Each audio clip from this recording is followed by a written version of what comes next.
اگر آپ کو ایمان اور یقین حاصل ہو تو پھر دعا کریں اللہ اس پر استقامت عطا فرمائے، پھر اس پہ ڈٹ جائے۔ نبی پاک صلی اللہ علیہ وسلم نے فرمایا میں اس بات کا خوف نہیں کرتا کہ میری امت کمزور ہو جائے گی، اس بات کا ڈر نہیں کہ پیسے ختم ہو جائیں گے، نہ یہ خوف ہے کہ بھوکی مرے گی۔ حضور کس بات کا خوف ہے؟ تو نبی پاک نے فرمایا خوف یہ ہے کہ ان کا یقین کمزور ہو جائے گا۔ یاد رکھیں اگر اعتبار نہ ہو تو گھر نہیں چلتا، تو اگر اللہ رسول پر یقین کامل نہ ہو تو پھر بندہ مسجد نہیں آ سکتا، پھر اس کا دین نہیں چلتا، پھر اس کے لیے مشکل ہے نماز، پھر اس کے لیے مشکل ہے راہ خدا میں خرچ کرنا۔ میرے نبی پاک نے فرمایا یوں نہ کہا کر کہ یا اللہ چاہے تو دے چاہے تو نہ دے، جب مالک سے مانگ تو کہا کر یا اللہ تجھی سے مانگنا ہے، میں لے کے اٹھوں گا، تو مجھے دے گا۔ فرمایا جتنا تیرا یقین کامل ہوگا اتنا ہی اللہ تجھے جھولی بھر کے عطا فرمائے گا۔ کمزور سا مسلمان، لڑکھڑاتا سا مسلمان دیکھتا ہوں کرتا ہوں، اور یہ بھی نہ دیکھا کریں بھائی ایمان یقین کو استقامت کے درجے پہ لیں، یہ نہ دیکھا کریں کہ وہ کیسے دے گا، وہ کسی وسیلے کا محتاج نہیں ہے، وسیلے کو پسند کرتا ہے، پر وسیلے کا محتاج وہ بغیر وسیلے کے بھی دے دیتا ہے۔ ہر آدمی ماں باپ کے ذریعے پیدا ہوتا ہے، اگر پیدا کرنا چاہے تو جناب عیسیٰ کو بغیر باپ کے پیدا کر دیتا ہے، اگر پیدا کرنا چاہے تو حضرت آدم کو بغیر ماں اور باپ کے پیدا کر دیتا ہے۔ جب یقین رکھیں، یقین قرآن مجید پڑھیے، حضرت موسیٰ علیہ السلام فرعون کے دربار میں کھڑے ہیں، چاروں جانب دشمن ہی دشمن ہے، جادوگر آ گئے، انہوں نے سانپ چھوڑے، حضرت موسیٰ کے ہاتھ میں ڈنڈا تھا، حضرت موسیٰ کہتے ہیں یا اللہ کیا کروں؟ تو اللہ تعالیٰ نے فرمایا اپنا عصا پھینک دو۔ کہنا چاہیے تھا نا کہ یا اللہ ایک ہی تو شے ہے، اتنے سانپ ہے، بچانے کے لیے ڈنڈا ہے وہ پھینک دوں؟ ڈنڈا پھینکا جاتا ہے، سانپ کو دیکھ کر کے قابو کیا جاتا ہے۔ یہ میرا اور آپ کا ذوق ہے نا، لیکن انبیاء کرام کا انداز ملاحظہ کیجئے میرے عزیزو۔ اللہ فرماتے ہیں ڈنڈا اے موسیٰ ڈال دے اپنا عصا، پہلے نہیں فرمایا کہ سانپ بن جائے گا، فرمایا بس تو ڈال دے۔ میں اور آپ ہوتے ہیں تو سانپ سامنے ہے، ڈنڈا ہاتھ میں ہے، ہم کہیں گے عجیب بات ہے، یہی تو دفاع کی چیز ہے، اسی کو ڈال دوں تو بچوں گا کیسے؟ کہا ڈال دو، تو حضرت موسیٰ نے ڈال دیا، کہا میرے رب کا حکم ہے تو میرے لیے بہتر ہی ہوگا۔ اللہ فرماتے ہیں جب موسیٰ نے ڈالا تو میں نے اس ڈنڈے کو، اس عصا کو اژدہا بنا دیا۔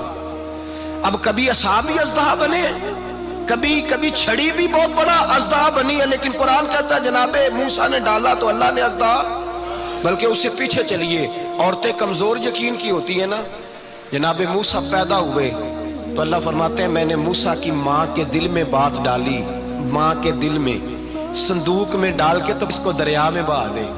اور بھائی صندوق میں کہہ سکتے ہیں نا آکسیجن کیسے جائے گی، اور دریا میں بچے بچنے کے لیے ڈالے جاتے ہیں کہ ڈوبنے کے لیے ڈالے جاتے ہیں؟ ماں کے دل میں یقین کمزور نہیں تھا ماں کا۔ انبیاء کے ماں باپ موحد ہوتے ہیں، دین کو ماننے والے، ماں کے دل میں اللہ نے باپ، اللہ قرآن میں کہتے میں نے وحی کی، میں نے القاء کیا، میں نے بات ڈالی۔ حضرت موسیٰ کی ماں کہتی ہے میں نے ڈال کے نا سمندر میں بیٹا، میں نے سمندر میں بیٹا ڈال کے صندوق میں بند کر کے رب کے حوالے کیا۔ آپ فرماتے ہیں میرے مالک کا بھروسہ کیا تو پھر میرے مالک کا کام دیکھو، کمال دیکھو، میں نے دریا میں ڈالا، اللہ نے فرعون کے گھر میں میرے بیٹے کی پرورش کرا دی۔ یہ یقین کہ حضرت موسیٰ کے پاس قوم آئی، قرآن پڑھیے، کہ جناب پانی چاہیے، وَإِذِ اسْتَسْقَىٰ مُوسَىٰ لِقَوْمِهِ، موسیٰ نے اپنی قوم کے لیے پانی مانگا، ہم نے کہا فَانْفَجَرَتْ مِنْهُ اثْنَتَا عَشَرَةَ عَيْنًا، اپنا ڈنڈا پتھر پہ مارو۔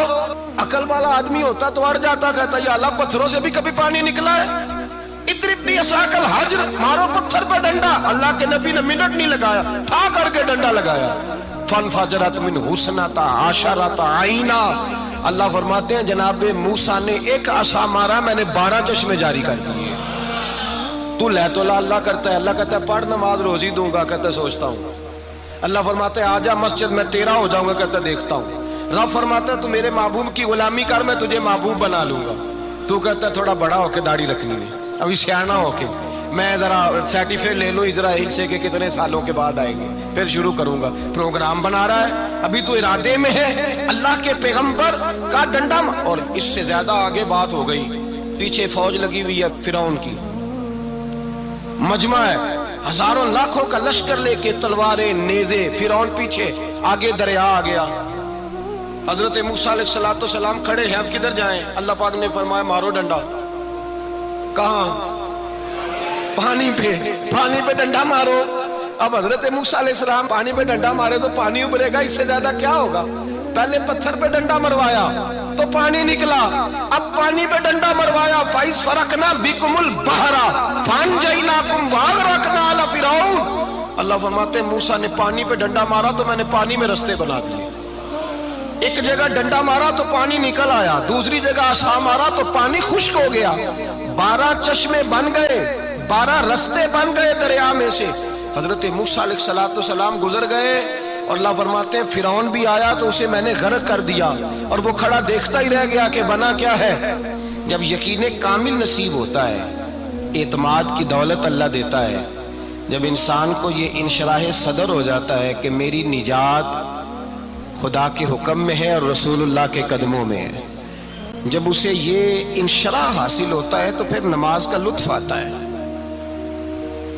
غور کیجئے کیا جملہ کہہ دیا میں نے، پھر اسے نماز کا پھر اسے نماز بوجھ نہیں بلکہ نماز نہ پڑھے تو اس پر بوجھ ہوتا ہے، پھر قرآن مجید اس کی روح کا ساتھی ہو جاتا ہے، پھر عبادات، تقوی، پرہیزگاری، پھر وہ ایک سنت کے چھوٹنے پر پریشان رہتا ہے جب یقین نصیب ہوتی ہے۔ قرآن مجید فرقان حمید نے کہا ایمان لاؤ تو پھر ایمان پہ ڈٹ جاؤ، مسلمان بنو تو پھر اسلام پر۔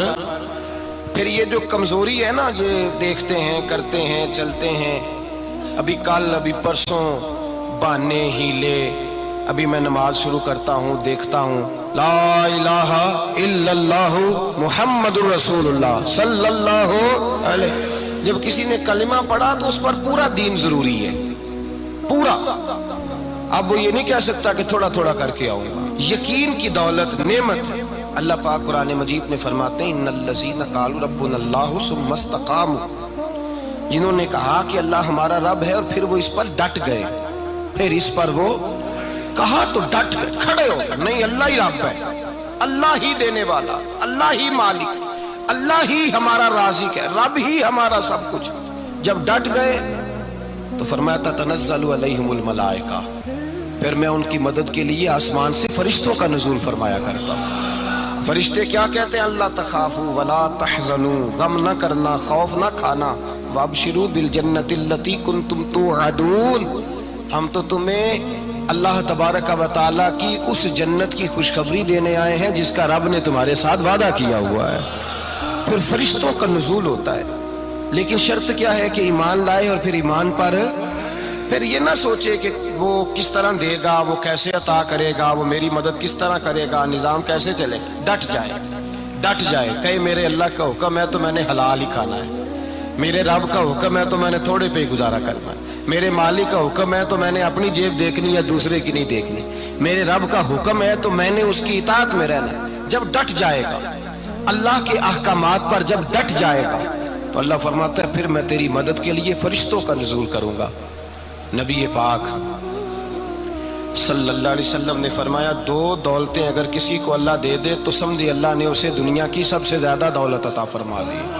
یا رسول اللہ وہ کون کون سی چیزیں ہیں؟ فرمایا ایک جس شخص کو اللہ نے معاف کرنے کی دولت عطا کر دی، جو معاف کرنے لگ گیا، جس کی طبیعت میں درگزر آ گیا، جو معاف کرنے لگا، غلطیاں معاف کرنے لگا، جس کو ایک دولت یہ مل گئی۔ اور دوسرا میرے مصطفیٰ نے فرمایا جسے اللہ نے یقین کی دولت عطا فرما دی، جس کو یہ 2 دولتیں مل جائیں، ایک درگزر کرنا، دوسرا رب رسول پہ یقین کامل رکھنا، اسے کائنات کی ہر شے مل گئی۔ میرے نبی پاک نے فرمایا جب بھی دعا مانگو خدا سے یہ 2 نعمتیں مانگا کرو، عرض کیا کرو اے اللہ درگزر کی دولت عطا فرما، اے اللہ تو ہمیں یقین کی دولت عطا فرما، ایمان کی قوت اور پختگی نصیب فرما۔ میرے بھائی حضور نے فرمایا مانگ کے لو۔ کمزور ایمان والا شخص کسی کام کا نہیں ہوتا۔ جس آدمی کے ذہن میں شک کا بیج ایک دفعہ جنم لیتا ہے وہ آدمی تو غلام سے بدتر ہے، بے کیف سجدہ، روٹھی روٹھی سی عبادت، اس کی زندگی کیفیات سے خالی ہے۔ جس شخص کو پتہ چل جائے نا لوگ میرے مخالف ہیں، اس کا تو سجن رہتا ہی کوئی نہیں۔ اصل بات یہ ہوتی ہے کہ یہاں سوچ بیٹھا ہے کہ دنیا میرے خلاف ہے، یہاں مخالفت یہاں بیٹھ گئی ہے، دو بندے باتیں کر رہے ہیں تو پریشان ہے، میرے خلاف ہی لگے ہوئے ہیں، میری ہی بات ہو رہی ہے، کیونکہ اصل تکلیف کہاں ہے؟ اور اگر یہاں یقین کامل ہو گیا نا کہ سارے مجھ سے پیار ہی کرتے ہیں، تو پھر دو بندوں کو بات کرتا دیکھیں گے تو یہی سوچے گا میری تعریفیں کر